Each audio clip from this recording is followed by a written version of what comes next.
In this movie, we're going to look at the already famous Puppet tool.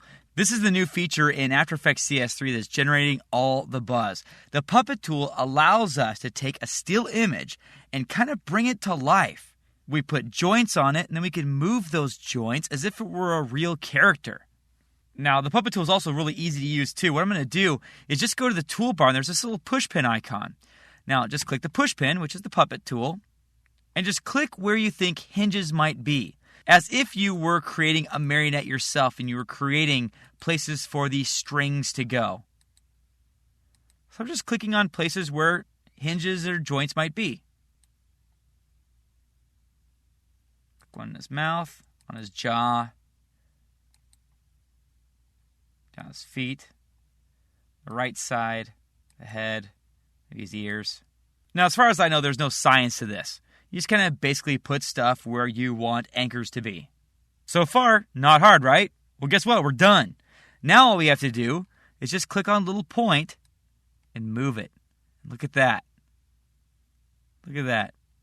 Werewolf wagging his cute little pinky here.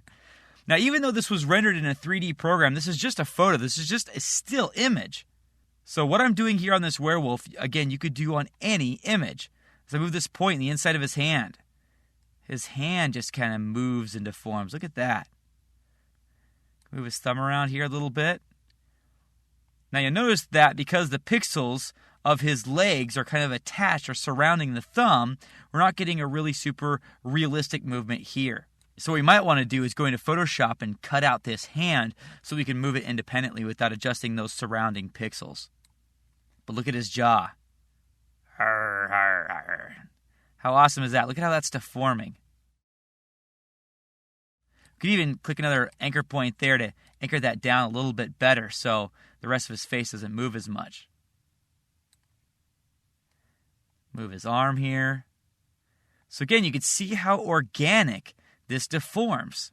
It's just amazing.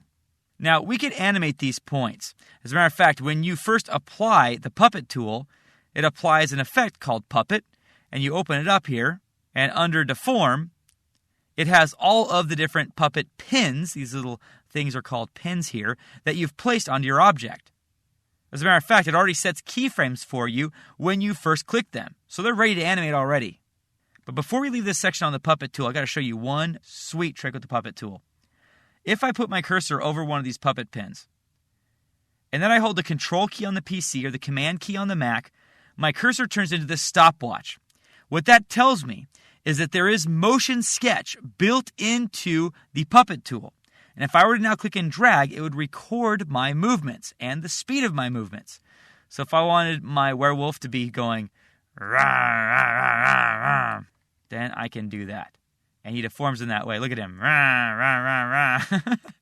Just in the exact same way that I made him deform. And now he's carrying on a little conversation. Now, also underneath the Puppet tool are the Puppet Overlap and Puppet Starch tool. Now, just real quick, the Puppet Overlap tool allows you to play around with how these different pieces overlap one another. The Starch tool allows us to anchor points down so they don't move and stretch like we saw with the leg a little bit earlier. Again, for more information on this, you can consult Beyond the Basics training series, or you can go to my free After Effects CS3 new features title, which gets a little bit more into the overlap and starch tools as well. All right, folks, third time's a charm. We got another new feature in CS3 to look at next called the Brainstorm, which allows us to kind of experiment and randomize effects and properties to see different variations of our animations.